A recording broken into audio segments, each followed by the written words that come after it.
Hello friends, welcome back to my channel. ఎలా ఉన్నారండి? అందరూ బాగున్నారా? అండ్ టుడే ఈ వీడియోలో టైలరింగ్ క్లాసెస్లో 27th క్లాస్ ఇవాళ క్లాస్లో సైడ్ కట్ కుర్తీ, నార్మల్గా పంజాబీ డ్రెస్ టాప్ అనొచ్చు, లేదంటే సైడ్ కట్ కుర్తీ అనొచ్చు.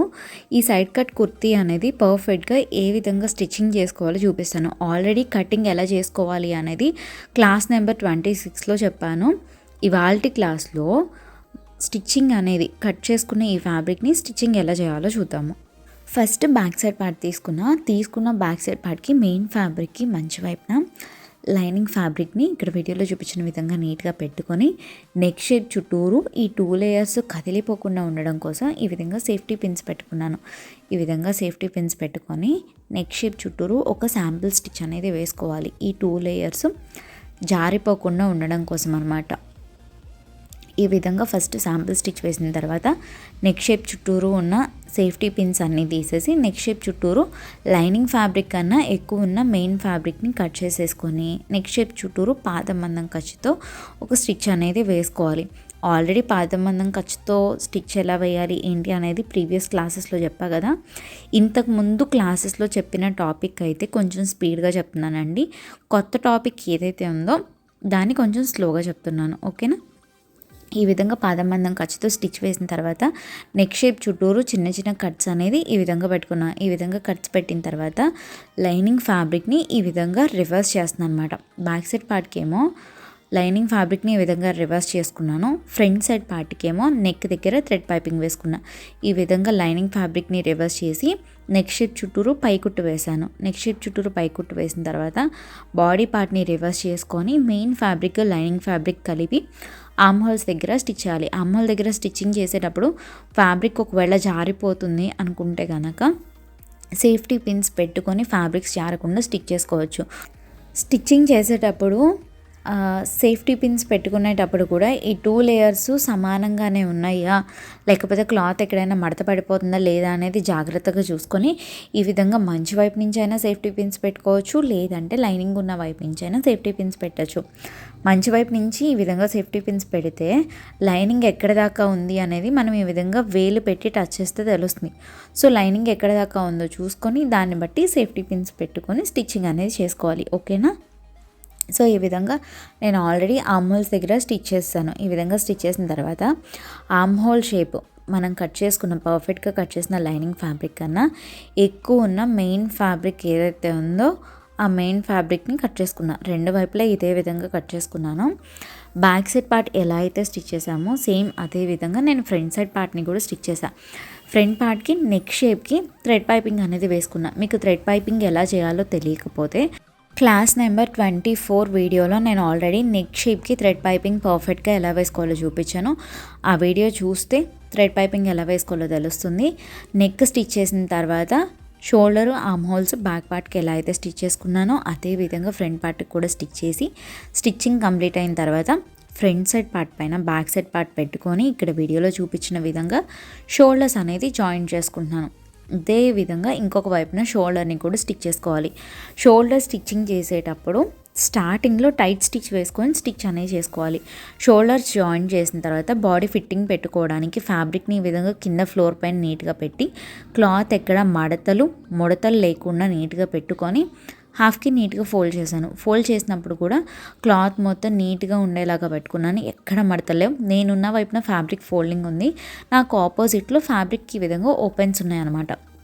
ఇప్పుడు బాడీ మెజర్మెంట్స్ మార్క్ చేయడానికి షోల్డర్ పైన స్టిచ్ వేసిన దగ్గర నుంచి టేప్ని స్ట్రైట్గా పెట్టుకొని చెస్ట్ లెంత్ పాయింట్ అండ్ అలాగే వేస్ట్ లెంత్ పాయింట్ అండ్ అలాగే సైడ్ కట్స్ లెంత్ పాయింట్ని మార్క్ చేసుకోవాలి. ఆల్రెడీ మనం బాడీ మెజర్మెంట్స్ తీసుకొని బుక్లో నోట్ చేసుకున్నాం కదా, సేమ్ అదే మెజర్మెంట్స్ ఫ్యాబ్రిక్ కట్ చేసేటప్పుడు ఎలా అయితే మార్చేసామో అదే మెథడ్లో బాడీ ఫిట్టింగ్ కూడా పెట్టుకోవాలి. ఇప్పుడు చెస్ట్ లెంత్ పాయింట్ పెట్టిన దగ్గర చెస్ట్ రౌండ్ లూజ్లో డివైడెడ్ బై 4 చేసుకొని మార్చేసా. అండ్ నడుం లెంత్ పాయింట్ పెట్టిన దగ్గర నడుం రౌండ్ లూజ్లో డివైడెడ్ బై 4 చేసుకొని మార్చేసుకున్నా. అండ్ అలాగే సైడ్ కట్స్ పెట్టిన దగ్గర సైడ్ కట్స్ లెంత్ పాయింట్ పెట్టిన దగ్గర రౌండ్ లూజ్లో డివైడెడ్ బై 4 చేసి ఈ విధంగా పాయింట్స్ పెట్టుకున్నాను. పాయింట్స్ పెట్టిన తర్వాత ఈ సైడ్ కట్ పాయింట్ పెట్టుకున్నాం కదా మనం, అంటే కట్ పాయింట్ దగ్గర రౌండ్ లూజ్లో డివైడెడ్ బై 4 చేసి మార్చేసాం కదా, అక్కడ మనం పెట్టుకున్న లెంత్ పాయింట్కి స్ట్రైట్గా టేప్ పెట్టుకొని కరెక్ట్గా లెంత్ పాయింట్ ఎక్కడైతే పెట్టామో దానికి స్ట్రైట్గా టేప్ పెట్టి ఈ విధంగా అడ్డంగా ఒగ్గేది గీయాలి. అంటే రౌండ్ లూజ్లో డివైడెడ్ బై 4 చేసిన మార్క్కి అడ్డంగా ఇంకొక ప్లస్ పాయింట్, అంటే లెంత్ పాయింట్కి స్ట్రైట్గా ఇంకొక లైన్ ఇక్కడ వీడియోలో చూపించిన విధంగా మార్క్ గీసాను. అలా మార్క్ గీస్తే మీకు ఇక్కడ వీడియోలో చూపించినట్టు ప్లస్ సింబల్ వస్తుందన్నమాట. ఈ విధంగా మార్చేశాక పైన ఆమ్ హోల్స్ ఉన్న దగ్గర కూడా మనం చెస్ట్ రౌండ్ లూజ్ దగ్గర పెట్టిన మెజర్మెంటే ఆమ్ హోల్ దగ్గర కూడా మార్చేసి ఈ పాయింట్స్ అన్నిటిని కలుపుకుంటూ బాడీ షేప్ అనేది ఇక్కడ వీడియోలో చూపిస్తున్న విధంగా మార్చేయాలి. ఆ ప్లస్ సింబల్ అనేది మనకి సైడ్ కట్ పాయింట్ అనమాట. కరెక్ట్గా ఆ ప్లస్ సింబల్ వచ్చిన దగ్గరికి కట్ పాయింట్ అనేది పెట్టుకోవాలి. అండ్ ఈ విధంగా షేప్ మార్చేశాక పైన షోల్డర్ పైన స్టిచ్ ఉన్న దగ్గర నుంచి టేప్ని ఇక్కడ వీడియోలో చూపిస్తున్న విధంగా స్ట్రైట్గా పెట్టి టాప్ లెంత్, మీకు టాప్ లెంత్ ఎంతైతే కావాలో అక్కడి దాకా అన్ని లేయర్స్ సమానంగా ఉందా లేదా చెక్ చేసుకొని మీకు కావాల్సిన ఫుల్ లెంత్ కన్నా ఒక 1/2 ఇంచ్ ఎక్స్ట్రా పెట్టుకొని బాడీ లెంత్ ఈ విధంగా మార్చేసుకోవాలి. ఎందుకు 1/2 ఇంచ్ ఎక్స్ట్రా పెడుతున్నాము అంటే కింద ఫ్యాబ్రిక్ డబుల్ ఫోల్డింగ్ వేసుకోవడానికి, అంచులు ఫోల్డ్ చేయడానికి 1/2 ఇంచ్ ఎక్స్ట్రా పెట్టా. ఇప్పుడు సైడ్ కట్స్ ఎలా మార్చేయాలో చూద్దాం. కట్స్ మార్చేయడానికి కింద విడ్త్ వెడల్పు అనేది ఏ విధంగా పెట్టుకోవాలి అంటే మోకాళ్ళ దగ్గర మనకు వచ్చే వెడల్పు ఎలా పెట్టుకోవాలి అంటే పైన కట్ పాయింట్ దగ్గర రౌండ్ లూజ్లో డివైడెడ్ బై 4 చేసాం కదా, ఆ మెజర్మెంట్ ఎంత అయితే ఉందో దానికన్నా ఒక 1 ఇంచ్ ఎక్స్ట్రా పెట్టి కింద బోటం దగ్గర మార్చేసుకున్నాను. అర్థమవుతుందా అందరికీ? ఇంకా ఎవరికైనా ఏదైనా డౌట్ ఉంటే కింద కామెంట్ సెక్షన్లో కామెంట్ చేయండి, నేను రిప్లై ఇస్తాను. పైన కట్ పాయింట్ దగ్గర రౌండ్ లూజ్ ఎంతైతే డివైడ్ చేసి మార్చేసామో ఆ మెజర్మెంట్ కన్నా, డివైడ్ చేసి మార్చేసిన మెజర్మెంట్ కన్నా ఒక 1 ఇంచ్ 1.5 ఇంచ్ ఎక్స్ట్రా పెట్టుకొని కింద సాంతన్ లెంత్ ఉన్న దగ్గర విడ్త్ వెడల్పు అనేది మార్చేసుకున్న తర్వాత పైన కట్ పాయింట్ దగ్గర నుంచి కింద మనం పెట్టుకున్న బాటమ్ పాయింట్ వరకు స్ట్రైట్గా టేప్ని ఇక్కడ వీడియోలో చూపిస్తున్న విధంగా టేప్ని స్ట్రైట్గా పెట్టి స్ట్రైట్గా లైన్ మార్చేసాయి. ఇది కట్ షేప్ అనమాట. మనం మార్చేసుకున్న షేప్ కన్నా ఒక 3/4 ఇంచు ఎక్స్ట్రా ఇంకొక లైను సేమ్ ఇదే లైను స్ట్రైట్గా మార్చేస్తున్నా. కట్స్ ఉన్న దగ్గర ఫ్యాబ్రిక్ని ఫోల్డ్ చేసుకొని స్టిచ్ చేయడానికి ఈ ఎక్స్ట్రా 3/4 ఇంచ్ అనమాట. 1 ఇంచ్ కన్నా కొంచెం తక్కువ, 1/2 ఇంచ్ కన్నా కొంచెం ఎక్కువ పెట్టి ఈ విధంగా మార్చేస్తాను. అండ్ కింద లెంత్ పెట్టిన దగ్గర ఈ సైడ్ కట్స్ వచ్చే వైపున ఒక 1 ఇంచ్ పైకి పెట్టుకొని మార్క్ కింద లెంత్లోకి కలుపుకున్నాను. షేప్ బాగుంటుంది అని చెప్పేసి ఈ విధంగా మార్చేసుకున్నాను. ఈ విధంగా మార్చేశాక అండ్ పైన body shape, body perfect shape ఏదైతే మార్చేసుకున్నామో పర్ఫెక్ట్ బాడీ మెజర్మెంట్ కన్నా 3 ఇంచ్ ఎక్స్ట్రా ఖర్చులు అనేది నేను మార్చేసుకుంటున్నాను. చెస్ట్ వేస్ట్ మొత్తం ఈ షేప్ మొత్తం ఎక్కడి దాకా అయితే ఉందో అది మొత్తం కట్స్ పాయింట్ వరకు 3 ఇంచెస్ ఖర్చు నేను ఈ విధంగా పెట్టుకున్నాను. ఖర్చులు ఎంత పెట్టుకోవాలి అనేది మీ చాయిస్. ఈ విధంగా మీరు ఖర్చులు పెట్టినప్పుడు చివర్లో కూడా మనం ఖర్చు పెట్టిన దగ్గరికి అన్ని లేయర్స్ సమానంగానే ఉన్నాయా లేదా అని ఇక్కడ వీడియోలో చూపిస్తున్న విధంగా చెక్ చేసుకోవాలి. ఒకవేళ 3 ఇంచెస్ ఖర్చు పెడితే ఖర్చు సమానంగా రావట్లేదు అంటే చివరి లేయర్స్ అన్నీ సమానంగా లేవు, ఎక్కువ తక్కువలు వస్తున్నాయి అనుకుంటే కొంచెం ఖర్చు అనేది ఎక్స్ట్రా మార్జిన్ అనేది తగ్గించి మార్చేసుకోవాలి. అర్థమవుతుంది కదా? సో ఆ విధంగా ఎక్స్ట్రా మార్జిన్ కూడా మార్చేసిన తర్వాత మీకు షేప్ ఎలా అయితే చూపించానో సేమ్ అదే విధంగా చుట్టూరు కట్ చేస్తున్నాను అనమాట. ఫ్యాబ్రిక్ ఫోల్డింగ్ చేసేటప్పుడు జాగ్రత్తగా ఫోల్డ్ చేసుకోండి. ఫ్యాబ్రిక్ లేయర్స్ అనేవి సమానంగా లేకపోతే కనుక కటింగ్ నీట్గా రాదు. కటింగ్ నీట్గా లేకపోతే డ్రెస్ ఫినిషింగ్ కూడా నీట్గా రాదు. ఓకేనా? సో ఈ విధంగా మార్కింగ్ ఎలా అయితే చేసుకున్నామో సేమ్ అదే విధంగా చుట్టూరు అవుట్లైన్ కట్ చేసుకున్నా.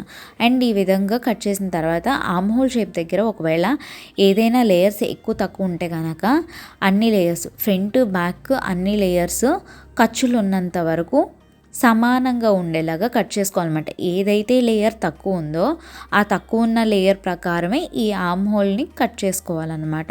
అర్థమైందా? ఇప్పుడు హ్యాండ్స్ ఎలా స్టిచ్ చేయాలో చూద్దాం. హ్యాండ్ ఫ్యాబ్రిక్కి మెయిన్ ఫ్యాబ్రిక్కి రాంగ్ సైడ్న ఈ విధంగా చివర ఎడ్జెస్ అనేది డబుల్ ఫోల్డ్ చేసుకొని బారుగా స్టిచ్ చేసుకోవాలి. ఒకవేళ మీరు లైనింగ్ యూస్ చేస్తే కనుక మెయిన్ ఫ్యాబ్రిక్కి రాంగ్ సైడ్న లైనింగ్ ఫ్యాబ్రిక్ పెట్టుకొని చివర ఎడ్జెస్ని ఈ విధంగా డబుల్ ఫోల్డింగ్ వేసుకొని చివరి దాకా స్టిచ్ చేసుకోవాలి. ఇక్కడ వీడియోలో చూపించిన విధంగా ఈ విధంగా స్టిచ్ చేశాక హ్యాండ్ షేప్ని హాఫ్కి నీట్గా ఫోల్డ్ చేసుకొని హ్యాండ్కి కరెక్ట్గా మిడిల్ పాయింట్ అంటే షోల్డర్ జాయింట్ వచ్చే దగ్గర నుంచి ఖర్చులు ఉన్నంత వరకు డ్రెస్కి హ్యాండ్ ఫ్రంట్ సైడ్ వచ్చే వైపున ఈ విధంగా ఒక 1/2 ఇంచ్ హ్యాండ్లో అనేది పెట్టుకోవాలి. ఈ హ్యాండ్లో పెట్టడం వల్ల హ్యాండ్స్ దగ్గర ముడతలు పడకుండా నీట్గా వస్తుందన్నమాట డ్రెస్ ఫినిషింగ్ అనేది. సో ఈ విధంగా హ్యాండ్లో పెట్టిన తర్వాత డ్రెస్కి ఫ్రంట్ సైడ్ ఎటువైపు అనేది మార్క్ పెట్టుకున్నాను అనమాట. ఇప్పుడు డ్రెస్ పార్ట్ తీసుకొని డ్రెస్కి ఫ్రంట్ సైడ్ పార్ట్ ఏదైతే ఉందో ఆ ఫ్రంట్ సైడ్ పార్ట్ ఉన్న వైపున ఈ హ్యాండ్లో వచ్చే విధంగా పెట్టుకొని కరెక్ట్గా హ్యాండ్కి మిడిల్ కట్ ఉన్న దగ్గర అండ్ డ్రెస్కి ఫ్రంట్ బ్యాక్ షోల్డర్ జాయింట్ వచ్చిన దగ్గర పెట్టుకొని ఇక్కడ వీడియోలో చూపిస్తున్న విధంగా చెక్ చేసుకుంటూ హ్యాండ్స్ అనేది జాయింట్ చేసుకోవాలి. స్టిచ్చింగ్ క్లాస్లు ఫస్ట్ నుంచి రెగ్యులర్గా ఫాలో అయ్యే వాళ్ళకి హ్యాండ్స్ ఎలా జాయిన్ చేయాలి, నెక్ ఎలా స్టిచ్ చేసుకోవాలి, కటింగ్ ఎలా చేసుకోవాలి అనేది పాయింట్ టు పాయింట్ వివరంగా చెప్పాను. ఆల్రెడీ ఇంతకు ముందు చెప్పిన టాపిక్ అంటే నెక్ స్టిచ్ చేసే విధానమైన, హ్యాండ్ స్టిచ్ చేసే విధానమైన ఇంతకు ముందు క్లాసెస్లో డీటెయిల్గా చెప్తే కనుక ఈ వీడియోలో కొంచెం ఫాస్ట్గా చూపిస్తున్నాను. బికాస్ కట్స్ పాయింట్ దగ్గర నీట్గా ఎక్స్ప్లెయిన్ చేయొచ్చు అని చెప్పేసి. సో ఎవరికైనా అర్థం కాకపోతే కనుక ఫస్ట్ నుంచి ఇప్పటిదాకా క్లాసెస్ అన్నీ జాగ్రత్తగా చూడండి. అప్పుడు మీకు ఈ టాపిక్స్ అన్నీ కూడా ఈజీగా అర్థం అవుతాయి. సో ఈ విధంగా హ్యాండ్స్ 2 అటాచ్ చేసుకోండి. హ్యాండ్స్ 2 అటాచ్ చేశాక బాడీ పార్ట్స్ 2 పైన కింద వచ్చేలాగా ఈ విధంగా పెట్టుకొని ఇప్పుడు సైన్ ఆఫ్ ఫిట్టింగ్ అనేది పాయింట్స్ మార్చేస్తున్నా, ఫిట్టింగ్ స్టిచ్ చేసుకోవడానికి అనమాట. సైడ్ లైనింగ్ని బేస్ చేసుకొని నేను మార్చేస్తాను, ఎందుకంటే మెయిన్ ఫ్యాబ్రిక్స్ జారిపోతున్నాయి అనమాట.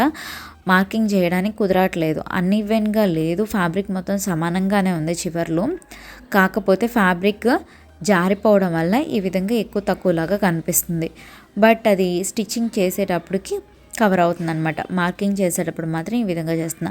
కింద మనం పెట్టుకున్న కట్ పాయింట్ ఏదైతే ఉందో ఆ కట్ పాయింట్ వరకు ఈ విధంగా బాడీ ఫిట్టింగ్ని మార్చేసా. కరెక్ట్గా ఆ కట్ లైన్ దగ్గర ప్లస్ సింబల్ పెట్టుకున్నాను అనమాట. అంటే ఇది కట్ పాయింట్, అంటే కట్ లైన్ అంటే ఇది. ఇక్కడ వరకు ఖర్చు ఉంటుంది, కట్ పాయింట్ దగ్గర నుంచి ఖర్చు ఉండదు అనమాట. కింద వైపున 1/2 ఇంచ్ ఖర్చే ఉంటుంది, ఇక్కడ మాత్రం ఎక్కువ ఖర్చు ఉన్నది. ఈ ప్లస్ సింబల్ వచ్చినంత వరకు మనం స్టిచ్చింగ్ అనేది చేసుకోవాలి. ఇప్పుడు పైనుంచి పెట్టిన పాయింట్స్ అన్నిటిని ఈ విధంగా కలుపుకోవాలి. మనం బాడీ పార్ట్కి ఖర్చులు అనేది మైనస్ చేస్తే బాడీ ఫిట్టింగ్ కరెక్ట్గా వస్తుందన్నమాట.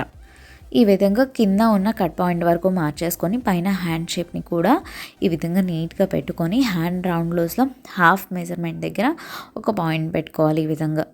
ఈ విధంగా పాయింట్ పెట్టుకొని ఆర్మ్ హోల్ దగ్గర మనం పెట్టుకున్న పాయింట్ దగ్గర నుంచి కింద హ్యాండ్ చివర్లో పెట్టిన పాయింట్ వరకు ఈ విధంగా షేప్ కలిపి ఇప్పుడు స్టిచ్ చేసుకోవాలి. స్టిచ్ చేసుకోవడానికి ముందు ఫ్రంట్ పార్ట్కి మెయిన్ ఫ్యాబ్రిక్, లైనింగ్ ఫ్యాబ్రిక్ కలిపి చివర్లు బారుగా ఒక స్టిచ్ వేసుకుంటున్నాను, ఎందుకంటే ఫ్యాబ్రిక్ జారిపోతుంది.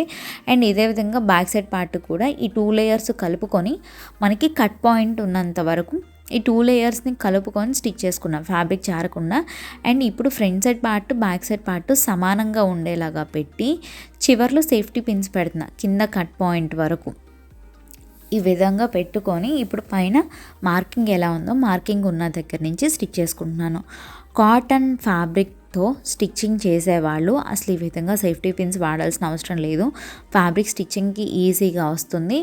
అండ్ కొత్తగా స్టిచ్చింగ్ నేర్చుకునే వాళ్ళు ఎవరైనా సరే ఫస్ట్ స్టిచ్చింగ్ నేర్చుకునేటప్పుడు కొత్త టాపిక్ అంటే ఇప్పుడు చుడిదార్ టాప్ అయినా ఏదైనా ఫస్ట్ టైం మీరు నేర్చుకుంటుంటే కనుక మస్ట్ అండ్ షుడ్గా ఓన్లీ కాటన్ మెటీరియల్ మాత్రమే యూస్ చేయండి. అప్పుడే మీకు స్టిచ్చింగ్ ఈజీగా ఉంటుంది.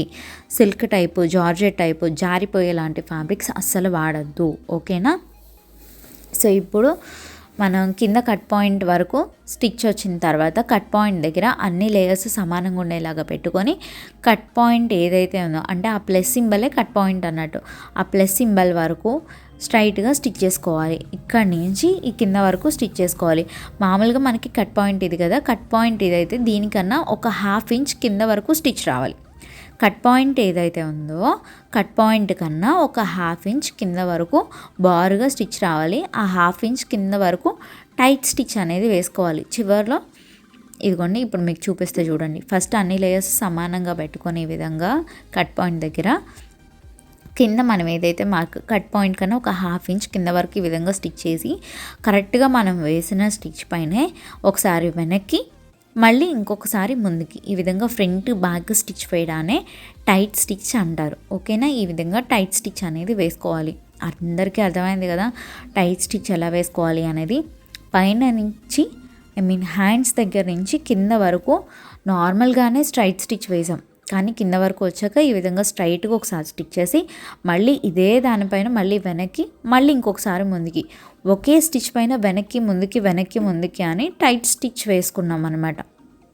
సో ఈ విధంగా పైనుంచి కింద వరకు స్టిచ్ చేసిన తర్వాత ఇప్పుడు మార్జిన్ స్టిచ్చెస్ అంటే ఎవరైనా బై సపోజ్ లావా అయితే మళ్ళీ ఓడ తీసుకోవడానికి ఉంటేని ఎక్స్ట్రా మార్జిన్ స్టిచ్చెస్ వేస్తారు కదా, 1 2 అలా మార్జిన్ స్టిచ్చెస్ మీరు వేసుకుంటే కనుక కింద కట్స్ అనేది స్టిచ్ చేయకముందే ఈ మార్జిన్ స్టిచ్చెస్ అనేది వేసుకోవాలన్నమాట.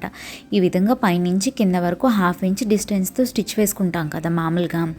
కాకపోతే కింద కట్ పాయింట్ దగ్గరికి వచ్చాక అంటే కింద ఈ కట్ ఉంది కదా, ఈ కట్ దగ్గర నుంచి ఒక 2 ఇంచెస్ పై దగ్గర నుంచి ఈ విధంగా కింద కట్ పాయింట్లో కలిసిపోవాలి. అంటే ఫస్ట్ మనం వేసుకున్న స్టిచ్ ఏదైతే ఉందో ఆ స్టిచ్లోకి కలిపేసి కింద టైట్ స్టిచ్ వేసిన దగ్గర మళ్ళీ ఈ ఎక్స్ట్రా మార్జిన్ స్టిచ్ని కూడా ఒక్కసారి టైట్ స్టిచ్ లాగా వేసుకోవాలన్నమాట. అప్పుడే కుట్లు ఊడిపోకుండా ఉంటాయి. అర్థమైంది కదా.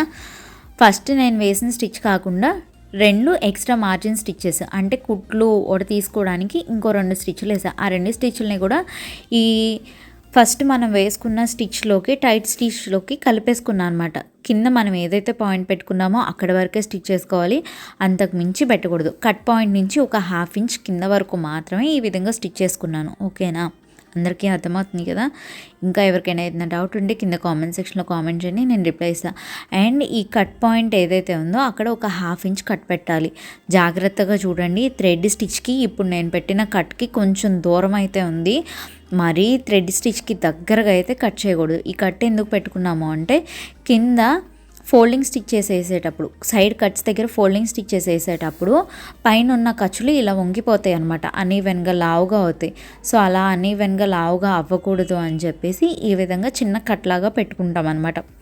కట్ పాయింట్ దగ్గర ఒక 1/2 ఇంచ్ లోపలికి చిన్న కట్ పెట్టాను, థ్రెడ్ స్టిచ్ పైన కట్ పడకుండా. ఈ విధంగా పెట్టాక కింద కట్స్ అనేది స్టిచ్ చేసుకోవడానికి ఫ్యాబ్రిక్ని వీలుగా రివర్స్ తిప్పుకున్నాను. ఇంకొక వైపును కూడా కరెక్ట్గా కట్ పాయింట్ దగ్గర ఒక చిన్న కట్ పెట్టుకున్నాను. థ్రెడ్ స్టిచ్కి కొంచెం గ్యాప్ ఇచ్చే ఈ విధంగా కట్ పెట్టా. ఈ విధంగా కట్ పెట్టాక ఇప్పుడు ఒక 2 లేయర్స్ని పట్టుకోండి. ఎగ్జాంపుల్కి ఇది ఫ్రంట్ సైడ్ పార్ట్ అనుకోండి. ఫ్రంట్ సైడ్ పార్ట్ 2 లేయర్స్ని పట్టుకొని బ్యాక్ సైడ్ పార్ట్ 2 లేయర్స్ని వెనక్కి తిప్పేశాను.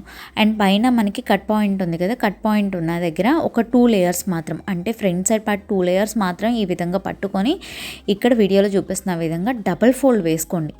అర్థమవుతుందా మీకు. ఈ విధంగా డబల్ ఫోల్డ్ వేసుకున్నప్పుడు కింద వైపున అంటే వెనక వైపున అనమాట, మనం ఫోల్డింగ్ చేసిన దానికి ఫ్యాబ్రిక్కి మంచి వైపు కింద వైపున ఈ క్లాత్ ఏమైనా ఎక్స్ట్రా క్లాత్ పడిపోతుందా అంటే బ్యాక్ సైడ్ పార్ట్ ఏమైనా స్టిచ్చెస్లోకి వస్తుందా రావట్లేదో చూసుకొని పక్కకి తీసుకొని బ్యాక్ సైడ్ పార్ట్ని ఓన్లీ ఫ్రంట్ సైడ్ పార్ట్ పైనే మంచి వైపున క్లాత్ ఏది ఈ ఫ్యాబ్రిక్ పైన పడకుండా నీట్గా మనం ఫోల్డ్ చేసిన దగ్గర ఒక సేఫ్టీ పిన్ అనేది పెట్టుకోండి. సేఫ్టీ పిన్ పెట్టుకొని పైన సేఫ్టీ పిన్ పెట్టిన తర్వాత కింద వైపు లైనింగ్ ఫ్యాబ్రిక్ అంచుల్ని డబుల్ ఫోల్డ్ చేసుకొని స్టిచ్ చేసుకోవాలి. నాకు ఇక్కడ అంచులు నీట్గానే ఉన్నాయి, ఫోల్డ్ చేయకపోయినా దారం పీసులు రాదు అని చెప్పేసి నేనైతే ఫోల్డ్ చేయలేదు. లైనింగ్ ఫ్యాబ్రిక్కి అంచులు ఫోల్డ్ చేసుకొని స్టిచ్ చేసిన తర్వాత ఈ విధంగా అనమాట పైన మనం పెట్టుకున్న పిన్ దగ్గర నుంచి స్ట్రైట్గా లైనింగ్ని స్ట్రైట్గా ఈ విధంగా నీట్గా పెట్టుకోవాలి. పైన పిన్ పెట్టిన దగ్గర చేయి పెట్టి లైనింగ్ ఫ్యాబ్రిక్ స్ట్రైట్గా ఉందా లేదా చెక్ చేసుకొని స్ట్రైట్గా ఎక్కడి వరకు అయితే ఉందో అక్కడ కూడా ఈ విధంగా డబల్ ఫోల్డ్ వేసుకొని ఫ్యాబ్రిక్ ఈ ఫోల్డింగ్ ఉన్న దగ్గర లైనింగ్ ఫ్యాబ్రిక్ ఉన్న దగ్గర ఫోల్డ్ చేసాం కదా, ఈ ఫోల్డ్ వేసిన దానికి చివర్లో ఈ విధంగా సేఫ్టీ పిన్ అనేది పెట్టుకోవాలి. ఈ ఫోల్డ్ అనేది ఊడిపోకుండా అనమాట. ఇప్పుడు ఈ పిన్ పెట్టిన దగ్గర అంటే లైనింగ్ ఫ్యాబ్రిక్ కన్నా కింద కొంచెం ఎక్స్ట్రా మెయిన్ ఫ్యాబ్రిక్ ఉండేది కదా, ఒక జానెడ్ కానీ ఒక బెత్తెడ్ కానీ ఫ్యాబ్రిక్ ఎక్కువ ఉండేది కదా, ఆ ఎక్స్ట్రా ఉన్న ఫ్యాబ్రిక్ని కూడా డబుల్ ఫోల్డ్ వేసుకొని ఈ విధంగా ఫోల్డింగ్ స్టిచ్ చేసేప్పుడు ఫోల్డింగ్కి ఎడ్జ్లో వేసుకోవాలి. మీకు ఆల్రెడీ స్టిచ్చింగ్ క్లాసెస్ స్టార్టింగ్లోనే చెప్పాను ఫోల్డింగ్ స్టిచ్చెస్కి స్టిచ్ ఎక్కడ వేసుకోవాలి అనేది. ఇది ఫోల్డింగ్ స్టిచ్ అయితే ఈ ఫోల్డ్కి చివర్లో అంటే ఇక్కడ నేను పెన్సిల్తో చూపిస్తున్న దగ్గరే స్టిచ్ రావాలి, ఫోల్డింగ్కి చివర్లోనే స్టిచ్ రావాలి. ఈ విధంగా లైనింగ్ ఫ్యాబ్రిక్ దగ్గర దాకా అంటే పిన్ పెట్టుకున్నంత వరకు ఈ విధంగా స్టిచ్ చేసుకొని పిన్ దగ్గరికి వచ్చాక ఇంకొంచెం క్లాత్ని ఫోల్డ్ చేసి పిన్ని సేఫ్టీ పిన్ని తీసేసి ఈ విధంగా లైనింగ్ ఫ్యాబ్రిక్ పైన స్టిచ్ చేసుకోవాలి. ఈ విధంగా కొంచెం స్టిచ్ చేశాక మళ్ళీ క్లాత్ని కొంచెంగా ఫోల్డ్ చేసుకుంటూ స్టిచ్ చేసుకోవాలన్నమాట. ఫోల్డ్ ఎంత వేసుకోవాలి అంటే కొంచెం ఒక 1/2 ఇంచ్ ఫోల్డ్ వస్తే చాలు. 1/2 ఇంచ్ కన్నా ఇంకొక పాయింట్ అట్లా తగ్గినా పర్లేదు, కానీ 1/2 ఇంచ్ కన్నా మరీ ఎక్కువ పెద్ద ఫోల్డ్ అయితే వేయకండి. మరీ పెద్ద ఫోల్డ్ వేస్తే చూడడానికి అంత లుక్ ఉండదు. 1/2 ఇంచ్ ఫోల్డ్ లేదంటే 1/2 ఇంచ్ కన్నా ఒక పాయింట్ తక్కువ ఫోల్డ్ అంతే తప్ప అంతకు మించి పెద్ద ఫోల్డింగ్స్ అయితే వేయొద్దు. ఈ విధంగా పైన పిన్ పెట్టినంత వరకు ఈ విధంగా చిన్నగా ఫోల్డ్ చేశాను అనమాట. ఫోల్డ్ చేసుకుంటూ పైన పిన్ పెట్టిన ప్లేస్ వచ్చిన దగ్గర మనకి మామూలుగా అయితే ఫ్రంట్ పార్ట్ బ్యాక్ పార్ట్ ఇలా ఉంటాయి కదా, ఖర్చులేమో సైడ్కి ఉంటాయి కదా. ఈ కట్ పాయింట్ వచ్చిన దగ్గర అంటే పైన మనం పిన్ పెట్టుకున్న పాయింట్ దగ్గరికి వచ్చింది అన్నాక బ్యాక్ సైడ్ పార్ట్ని పక్కకి జరుపుకోవాలన్నమాట. అంటే front part back side part పక్క పక్కన వచ్చేలాగా జరపాలి ఫ్యాబ్రిక్కి. ఇది ఫ్రంట్ సైడ్ పార్ట్ అనుకుంటే ఎగ్జాంపుల్కి, ఇది back side part. Front part back side part పక్క పక్కన వచ్చేలాగా ఈ విధంగా పెడితే ఖర్చులు అనేది మధ్యలో నుంచున్నట్టు మిడిల్లోకి వస్తాయి.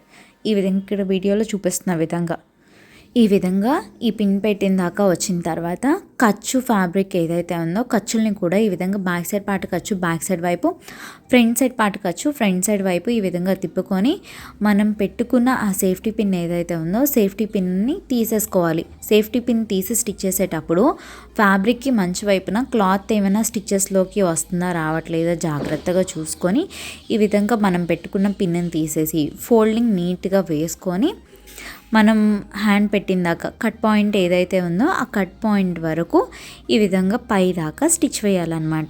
ఇక్కడ వీడియోలో చూపిస్తున్న విధంగా పైన కట్ పెట్టాం కదా, ఒక 1/2 ఇంచ్ కట్ లాగా ఇక్కడ దాకా బారుగా స్టిచ్ అనేది వేసుకోవాలి. పై దాకా స్టిచ్ వేసిన తర్వాత ఇప్పుడు నీడిల్ కిందకి ఉంచి పాదాన్ని పైకి లిఫ్ట్ చేయండి. సూది కిందకే ఉంటుంది. పాదాన్ని పైకి లిఫ్ట్ చేసి క్లాత్ని గట్టిగా లాగొద్దు. గట్టిగా లాగకుండా జస్ట్ ఒక సైడ్కి ఇక్కడ వీడియోలో చూపిస్తున్న విధంగా తిప్పుకోండి. ఈ విధంగా సైడ్కి తిప్పుకొని బ్యాక్ సైడ్ పార్ట్ దగ్గర కట్ ఉన్న దగ్గర నుంచి బ్యాక్ సైడ్ పార్ట్ ఉన్న వైపున ఈ క్లాత్ని కూడా డబల్ ఫోల్డ్ చేసుకొని స్టిచ్ చేసుకోవాలన్నమాట చిన్నగా. ఇక్కడ వీడియోలో చూపిస్తున్నా చూడండి. ఒక సైడ్ ఫ్రంట్ సైడ్ పార్ట్ దగ్గర నుంచి బ్యాక్ సైడ్ పార్ట్ వైపుకి ఈ విధంగా తిప్పుకొని వీడియోలో చూపిస్తున్న విధంగా ఇలా డబల్ ఫోల్డ్ వేసుకొని ఇక్కడ బారుగా స్టిచ్ చేసుకోవాలి. ఫోల్డింగ్ ఉన్నంత వరకు అంటే ఇక్కడి వరకు అనమాట. ఫోల్డింగ్ ఉన్నంత వరకు స్ట్రైట్గా స్టిచ్ చేయండి. ఈ విధంగా స్ట్రైట్గా స్టిచ్ చేసుకొని కరెక్ట్గా ఫోల్డింగ్ ఎక్కడైతే ఉందో ఫోల్డింగ్ దాకా అంటే ఇక్కడ వరకు స్టిచ్ చేసుకొని ఆపిన తర్వాత నీడిల్ కిందకి ఉంచి పాదాన్ని మళ్ళీ పైకి లిఫ్ట్ చేసి క్లాత్ని స్టిచ్చింగ్కి వీలుగా అంటే ఫోల్డింగ్ ఉండే వైపుకి ఈ విధంగా రొటేట్ చేసుకోవాలన్నమాట. క్లాత్ని గట్టిగా లాగొద్దు, జస్ట్ నార్మల్గా రొటేట్ చేస్తే సరిపోతుంది. ఈ విధంగా క్లాత్ని స్టిచ్చింగ్కి కంఫర్టబుల్గా తిప్పిన తర్వాత మళ్ళీ సేమ్ ఇందాకట్లానే క్లాత్ని కొంచెం కొంచెంగా ఫోల్డ్ చేసుకుంటూ స్టిచ్ చేయాలి. సేమ్ ఫ్రంట్ సైడ్ పార్ట్కి ఫోల్డ్ చేయడానికి ఏ మెథడ్ అయితే యూస్ చేసామో అదే మెథడ్. పైన ఆల్రెడీ మిషన్ పాదం కిందకి పెట్టే ఉంది, నీడిల్ సపోర్ట్ ఉంది కాబట్టి క్లాత్ని ఈ విధంగా కింద వైపుకి అంటే కాళ్ళ వైపుకి లైనింగ్ ఉన్న సైడ్కి అనమాట లైనింగ్ని స్ట్రైట్గా నీట్గా ఇట్లా పెట్టుకొని అండ్ క్లాత్ని కూడా ఈ విధంగా పెట్టి గట్టిగా లాగి కరెక్ట్గా లైనింగ్ ఎక్కడ దాకా వస్తుందో చూసి పర్ఫెక్ట్ లైనింగ్ ఉండాల్సిన ప్లేస్ దగ్గర పిన్ ఈ విధంగా పెడుతున్నాను.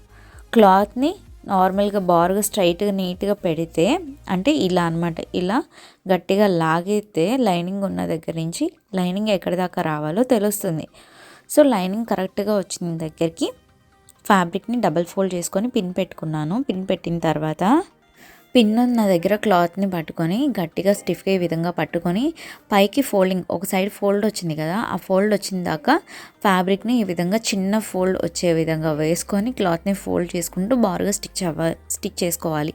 సేమ్ ఇందాకట్లానే ఫోల్డింగ్ స్టిచ్కి ఎడ్జ్లో స్టిచ్ వచ్చే విధంగా స్టిచ్చింగ్ అనేది చేసుకోవాలి. అందరికీ అర్థమవుతుంది అనుకుంటున్నా. ఇంకా ఎవరికైనా ఏదైనా డౌట్ ఉన్నా క్లారిటీగా అర్థం కాలేదు అన్నా కింద కామెంట్ సెక్షన్లో కామెంట్ చేస్తే మళ్ళీ నెక్స్ట్ టైం వీడియో చేసినప్పుడు మీకున్న డౌట్స్ ఏవైతే ఉంటాయో అవి క్లారిఫై చేస్తూ నీట్గా చూపించడానికి ట్రై చేస్తాను. ఓకేనా? సో ఎవరికైనా ఏదైనా డౌట్ ఉంటే కింద కామెంట్ సెక్షన్లో కామెంట్ చేయండి. సో సేమ్ ఇదే విధంగా చిన్న ఫోల్డ్ వేసుకొని ఈ విధంగా ఫోల్డింగ్కి ఎడ్జ్లోనే స్టిచ్ వచ్చే విధంగా వేసుకుంటున్నా. పిన్ ఉన్నంత వరకు ఈ విధంగా స్టిచ్ చేసా. పిన్ ఉన్న దగ్గర దాకా వచ్చాక పిన్ తీసేసుకొని కింద ఎక్స్ట్రా క్లాత్ కూడా ఈ విధంగా ఫోల్డింగ్ వేసుకొని బారుగా స్టిచ్ చేసుకోవాలి. ఇక్కడ వీడియోలో చూపిస్తున్న విధంగా ఈ విధంగా స్టిచ్ చేసిన తర్వాత కట్స్ ఏ విధంగా వచ్చినాయి, ఎటువైపు నుంచి ఎటువైపు దాకా స్టిచ్ చేశాను అనేది ఒకసారి చూపిస్తాను. అండ్ అలాగే కట్స్ వేసిన తర్వాత చూసారుగా ఫినిషింగ్ నీట్గా ఉంది. అండ్ మెయిన్ కట్ పాయింట్ అంటే ఇక్కడ చూడండి మంచి వైపు నుంచి కూడా క్లాత్ ఈ విధంగా నీట్గా రావాలి స్టిచ్ చేసుకున్నప్పుడు. సో మీరు స్టిచ్చింగ్ చేసేటప్పుడు కొత్తగా నేర్చుకుంటున్నారు కాబట్టి స్లోగా నిదానంగా కంగారు లేకుండా ఫోల్డింగ్ స్టిచ్చెస్ నీట్గా వేసుకొని స్టిచ్ చేసుకోండి. స్టిచ్చింగ్ అనేది కాళ్ళున్న వైపున అంటే కింద వైపు నుంచి స్టిచ్చింగ్కి కంఫర్టబుల్గా ఇటువైపు ఉందో అటువైపు నుంచి అంటే ఫ్రంట్ సైడ్ పార్ట్ దగ్గర నుంచి స్టార్ట్ చేసి రొటేట్ చేసుకొని మళ్ళీ బ్యాక్ సైడ్ పార్ట్ కింద వరకు ఈ విధంగా బార్గా స్టిచ్ చేసుకున్నాను. ఒక సైడ్ కట్స్ ఏ విధంగా అయితే స్టిచ్ చేసామో సేమ్ ఇదే విధంగా ఇంకొక వైపున కూడా కట్స్ పార్ట్ని స్టిచ్ చేయాలి. కట్స్ పార్ట్ స్టిచ్ చేయడానికి ఫ్యాబ్రిక్ని ఇలా కంఫర్టబుల్గా పెట్టుకున్నాను. ఒక సైడ్ మనకి ఫ్రంట్ సైడ్ నుంచి బ్యాక్ సైడ్ వైపుకి స్టిచ్చింగ్ వస్తుంది. ఇంకొక వైపున బ్యాక్ సైడ్ పార్ట్ దగ్గర నుంచి స్టార్ట్ అయ్యి ఫ్రంట్ సైడ్ పార్ట్కి ఈ విధంగా కట్స్ స్టిచ్ చేసుకోవడానికి కంఫర్టబుల్గా ఉండిద్ది అనమాట. సో అర్థమైంది కదా, సేమ్ ఇందాక ఫ్యాబ్రిక్ పైన ఇందాక కట్స్ ఒక సైడ్న ఎట్లయితే వేసుకున్నామో సేమ్ అదే ప్రాసెస్లో ఇంకొక వైపుని కూడా కట్స్ అనేవి స్టిచ్ చేసుకోవాలి. నేను ఇంకొక వైపుని కూడా కట్స్ స్టిచ్ చేసుకొని కింద అంచుల్ని ఫోల్డ్ చేసుకున్నాను. ఇంకొక సైడ్ ఎట్లా ఫోల్డ్ చేయాలో చూపిస్తాను. ఇక్కడ క్లాత్కి ఎడ్జ్ ఉంది కదా, చివర్లు ఈ విధంగా దారం పోగులు ఉంటే కనుక కట్ చేసేసుకోండి. కింద వైపునే కాదు సైడ్ కట్స్ ఫోల్డింగ్ చేసేటప్పుడు కూడా ఈ విధంగా దారం పోగులు ఉంటే కనుక దారం పీసుల్ని కట్ చేసేసుకొని ఈ విధంగా డబుల్ ఫోల్డ్ వేసుకొని స్టిచ్ చేసుకోవాలి. ఎప్పుడైనా సరే డబుల్ ఫోల్డింగ్ స్టిచ్చెస్ వేసేటప్పుడు చివర్లో అది సైడ్ కట్స్ అవనివ్వండి, కింద ఫోల్డింగ్ దగ్గర అవనివ్వండి, ఎక్కడైనా సరే దారం పోగుల్లాగా వస్తే వాటిని కట్ చేసేసుకోవాలి. ఈ విధంగా కొంచెం దూరంగా అంటే స్టిచ్చింగ్ స్టార్ట్ చేసిన తర్వాత నీడిల్ ఉన్న దగ్గర కన్నా కొంచెం దూరంగా ఈ విధంగా డబుల్ ఫోల్డ్ వేస్తే మిగతా ఫ్యాబ్రిక్ ఆటోమేటిక్గా కొంచెం ఫోల్డ్ అవుతుంది. సో దాని ప్రకారం ఈ విధంగా డబుల్ ఫోల్డ్ వేసుకుంటూ స్టిచ్ చేసుకోవాలి. ఇక్కడ వీడియోలో చూపిస్తున్న విధంగా కింద ఎడ్జెస్ కూడా స్టిచ్ చేయడం కంప్లీట్ అయిన తర్వాత పై కుట్టు ఇంకొక ఎడ్జ్లో వేసుకోవాలి. దానివల్ల ఫ్యాబ్రిక్ అనేది ఫోల్డింగ్ స్టిచ్చెస్కి స్టిఫ్గా ఉండి నీట్గా ఉంటుంది అనమాట అవుట్లుక్. అండ్ మన ఛానల్ని ఫస్ట్ టైం ఎవరైనా చూస్తున్నట్టయితే ఛానల్ని సబ్స్క్రైబ్ చేసుకొని పక్కనున్న బెల్ ఐకాన్ ప్రెస్ చేసి ఆల్ అని ప్రెస్ చేస్తే నేను ఏదైనా వీడియో అప్లోడ్ చేస్తే మీకు నోటిఫికేషన్ వెంటనే వస్తుందండి. సో చివరిదాకా ఈ విధంగా స్టిచ్ చేసిన తర్వాత క్లాత్ని మంచి వైపుకి తిప్పుకొని ఒక సైడ్ ఎడ్జ్ దగ్గర నుంచి అది కట్స్ పాయింట్ అయినా లేదు అంటే కింద ఉన్న ఫోల్డింగ్ స్టిచ్ దగ్గర నుంచి అయినా సరే నేను ఒక సైడ్ కట్ పాయింట్ దగ్గర నుంచి స్టార్ట్ చేశాను స్టిచ్. ఇది ఫ్రంట్ సైడ్ పార్ట్కి సైడ్ కట్స్ ఫోల్డ్ చేసి స్టిచ్ చేసాం కదా, సైడ్ కట్స్ ఉన్న దగ్గర ఫోల్డింగ్ స్టిచ్ ఒక చివరలో ఉంటే ఇంకొక చివర అంటే ఫ్యాబ్రిక్కి ఎడ్జ్లో అనమాట, ఇక్కడ వీడియోలో చూపిస్తున్నా కదా ఈ విధంగా ఫ్యాబ్రిక్కి ఇంకొక ఎడ్జ్లో చివరన ఈ విధంగా పైకుట్టు అనేది వేసుకోవాలి. ఇది డ్రెస్ చుట్టూరు అంటే రెండు వైపులా ఉన్న సైడ్ కట్స్కి అండ్ అలాగే కింద బోటంకి కూడా స్టిచ్ చేసుకోవాలి. అండ్ ఇక్కడ సైడ్ కట్స్ ఉన్న దగ్గర ఈ విధంగా ఉంటుంది కదా షేపు, ఇందాకేమో సైడ్ కట్స్ ఫోల్డింగ్ స్టిచ్ చేసేటప్పుడు స్టిచ్ అనేది మనకి యూ షేప్లో వచ్చినట్టు ఉంటుంది, ఇప్పుడేమో వీ షేప్లో వస్తుంది అనమాట. ఈ పైకుట్టు ఈ మధ్యలో ఈ జాయింట్ ఉంది కదా, front back joint cuts joint వచ్చిన దగ్గర ఆ జాయింట్ వరకు స్ట్రైట్గా స్టిచ్ చేసి అక్కడ మళ్ళీ నీడిల్ కిందకి ఉంచి పాదాన్ని పైకి లిఫ్ట్ చేసి క్లాత్ని ఈ విధంగా రివర్స్ చేశాను. ఇప్పుడు వేసి ఈ పైకుట్ట అనేది వీ షేప్లో వస్తుంది, ఓన్లీ కట్ ఉన్న దగ్గర మాత్రం. ఈ విధంగా చివరి దాకా స్టిచ్ చేశాక వంపులు వచ్చినప్పుడు తిప్పేటప్పుడు నీడిల్ కిందకి ఉంచి పాదాన్ని పైకి లిఫ్ట్ చేసి క్లాత్ని జస్ట్ రొటేట్ చేస్తున్నా అంతే. ఈ విధంగా రొటేట్ చేసుకొని చుట్టూరు పైకుట్టు అనేది వేసుకోవాలి. అర్థమవుతుంది కదా అందరికీ. ఒక సైడ్ కట్స్ దగ్గర నుంచి స్టార్ట్ చేశాను స్టిచ్చింగ్, ఒక సైడ్ కట్స్ అండ్ అలాగే కింద బాటమ్ వైపు వేయాల్సిన స్టిచ్ వేసి మళ్ళీ తర్వాత ఇంకొక సైడ్ కట్స్ని స్టిచ్ చేసుకుంటూ బాటమ్ స్టిచ్ ఈ పైకుట్టు అనేది ఎక్కడైతే స్టార్ట్ చేసామో మళ్ళీ అక్కడి వరకు ఈ విధంగా పైకుట్టు వేస్తూ స్టిచ్చింగ్ అనేది చేస్తున్నాను అనమాట. డ్రెస్ అయితే స్టిచ్చింగ్ కంప్లీట్ అయింది. Thanks for watching this video.